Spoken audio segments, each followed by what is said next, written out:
Our first guest is the team at Renovation Wranglers, Miss Katie, Neason, and Sarah Norman. So let's welcome them to the show. Katie, Sarah, how you doing tonight? Good. Thanks for having us. We're excited to be here. Yeah, thank you so much. Are you guys in downtown Bryan? Is that your... Absolutely. Where else would we be? Why are you here? So I finally figured out a way to get you guys to come south of University Drive, and that's virtual. So I'm going to say that you guys are in South College Station right now. You better not. Yes. You're at Bryan is the truth of the matter. Yeah. So as I said, two of my favorite investors in town. Sarah, I met you way back as one of the sane realtors. I think there's 1,000 realtors in town, and I'm probably going to get some hate mail later, but not a lot of them understand real estate investing. And you were one of the ones right up front, even before I met Katie, who I knew got it. And so I appreciate it. And I met you early on. You taught the ethics class at my real estate MLS brief there. But then I think I met Katie, one of the first BRIC meetings. But I'm gonna let y'all introduce yourself and just tell us about how you guys got started working together, Renovation Wranglers, and how you guys are two chicks getting it done, got started. Thanks. Yeah. Gosh, we've been doing this for about 8-10 years or so. I don't know exactly. I've been in the real estate business for over 40 years, and it came to a point of time that we just decided, hey, we need to do something a little different. I still do real estate as much full-time as I want to. I do teach education classes as well for realtors, and been in the investments in and out for many years. And so when Katie kind of came back to Bryan College Station after a term in San Antonio and said, hey, Mom, what can we do here? And so we started, first off, we just started buying investment properties. And after that, we decided we loved buying, fixing them up, doing all those kind of fun things. But what we didn't like is the management of it. And so we kind of decided to sell out and start just buying and selling properties and flipping them, as we say, and fixing them up so that it makes somebody a really nice home. Yeah, that's the story. Short version. Short version. So all I have to do to get Katie to not talk is turn the camera on, is what you're saying. So Katie, this question's for you. What's it like working with your mom? You guys, every time I see you guys together, you got such great energy. Is it like that when the camera's not on and people aren't around? What's that like? There's always energy. Always. It's just sometimes portrayed differently. No, it's great working. It's great working with my mom. She's awesome. She's amazing. I have so much respect for what all she's done. And she knows how to manage me, which is a full-time job. She knows that my favorite ideas are the ones that I have. So she's able to take her ideas and make them sound like mine. So I'll go along with them. And we get along really good. We have fun. And I'm the kind of person who really needs, I just need someone to bounce ideas off of, and she's the perfect person to do it. So I enjoy working with her. Blessed to be able to. So when I was in your office before, there was kind of a little buffer office. Is that just to get, so you don't throw stuff? You got to throw really far? Or yeah, what? that's so that she'll feel like the CEO. So she has an office. I know. I'm just an underling. Just out. The fact of the matter is I'm pretty loud, and so she thought that would be a buffer, but I don't think it's really working well. So you guys do, you guys are developers, you guys are landlords, you build apartment building, you build townhomes, you do single family rental, renovations, and what else do you do? Well, we own a kolache shop. You forgot that? Oh, yeah. You know, we do all those things. I mean, we flip houses because that produces income. Like that's our job from day to day. And it's the part that we love. We love to design. We love to make an old home seem new again. But at the end of the day, when you're not flipping houses, you ain't making no money.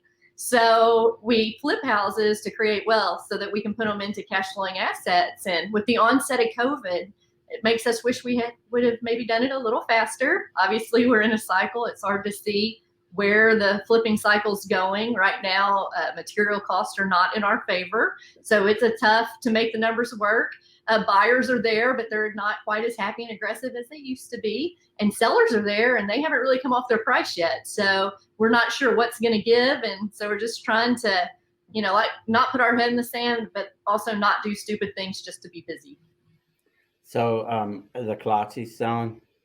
We have kolache selling. The community has been amazing because that's also been hard with COVID. So anybody who's come to eat a kolache or lunch with us, thank you, God bless you, and please come again tomorrow.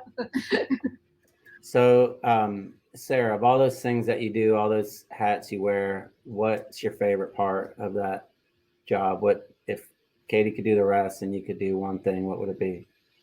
Buying, selling, and doing the flipping part of it. I enjoy being able to put the house together so it looks great, use my imagination to move things one way or another to make it look better for home buyers. And so I really, really enjoy the flipping part of it. New construction, I'm okay with. It's not my favorite thing, to be honest, but you don't have as much character. You have to make that character when you do new construction, and it's okay. We do it, but finding those older homes, getting them fixed up, and bringing back the life of them is, to me, just the best of all. So when you say the flipping part, so the swinging the hammer, was that a blowtorch I saw in your video on the ceiling? I grew up in the era, of course, of hard work is okay to do. It doesn't have to be all brain powered as well. Thank goodness I have brain power sitting beside me, because if it was left up to me physically, I don't mind doing some of this stuff. It's just what the capability of that I have or not that I have to be careful at. So we got a question from Adam. And where do you see the Bryan College Station economy in 5 years?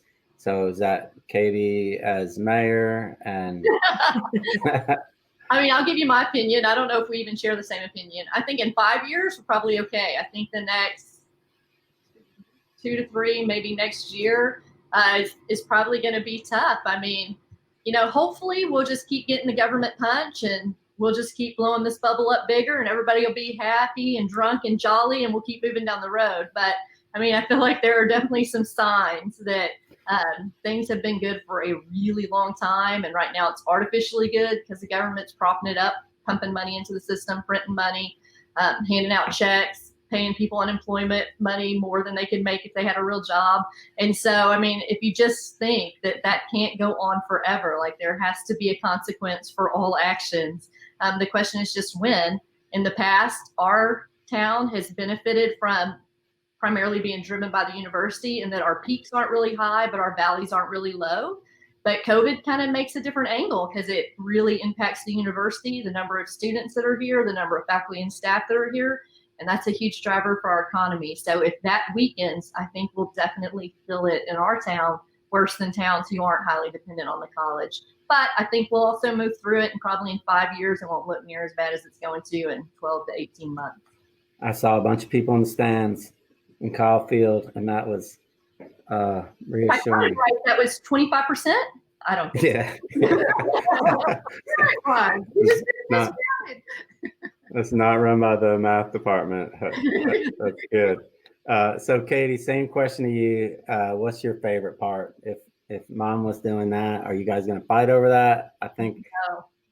I love dreaming up the projects. I mean, to me, like changing the face of downtown and adding to it and making it like this amazing place that, I don't know, 50 years from now, like my grandkids will be like, oh my God, grandma and great grandma had a role in that and revitalized that building or built the DeCaro downtown. And it's still one of those places that was timeless and is beautiful. And so if my mom can't find me, it's because I've gone and found some building that I love, and I'm probably sitting in front of it, sketching it, dreaming what tenants are going to be there, analyzing the numbers, trying to find a way to convince her it's okay to put more money into it. So yeah, that's definitely my dream, is dreaming up the big dream. What can we do to bring more people to live and work downtown? So go ahead. Something real quick here, because the good thing with COVID, there's a good thing to all things, right? So the good thing with COVID specifically is I'm not out of town as much. working through the Texas Association of Realtors or having to work through the National Association of Realtors. I'm in town more, which is a blessing because every time I left town, she would say, "Oh, Mama, let me show you what I've come up with now." And I'm like, "We can't do that. You lost your ever-loving mind." So she is that dreamer, and sometimes I do have to kind of pull it down. So, Katie, is this your first like web chat Zoom type call? I think so. For sure, the presentation. I asked Katie to do something like this a month ago. So we're like 4 months into COVID. She said, "Don't tell anybody, but I haven't Zoom." I'm like, how do you not? So welcome to the digital world.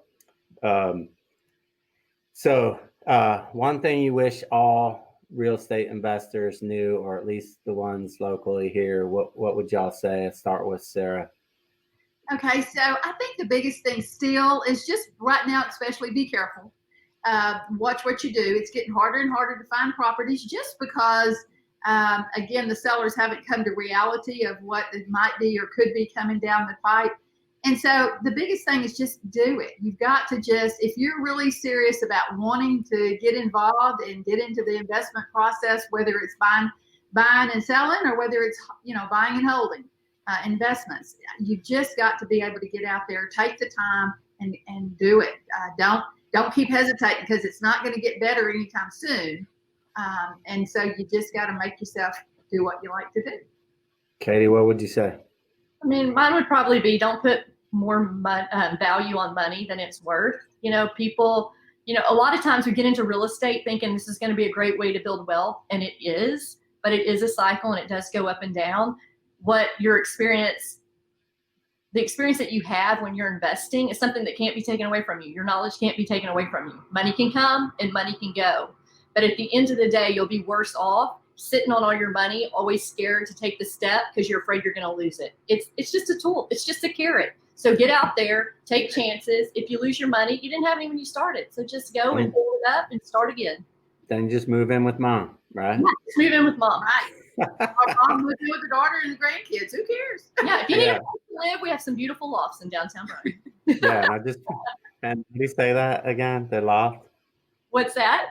I thought it was DeShiro, but it's DeCaro? DeCaro, like duh. I really care about you. Oh, DeCaro. Okay, so we're about to wrap up, but I just want to say I'll just leave this last 30 seconds or so to you. What do you want BRIC, the community, to know more about what you guys do, or just closing thoughts? I mean, I just want to thank you and Mary for continuing this, the effort and the energy that y'all put into it to make sure that investors have a place to go and be together and like-minded people getting to talk about what we love, because you put up with a lot of stuff that I probably would have quit a long time ago if I was you. So we keep coming back because you keep doing it. So thank you for all that you guys do. And we look forward to be able to see our investor friends in person again, hopefully really soon. All right. Well, that was awesome.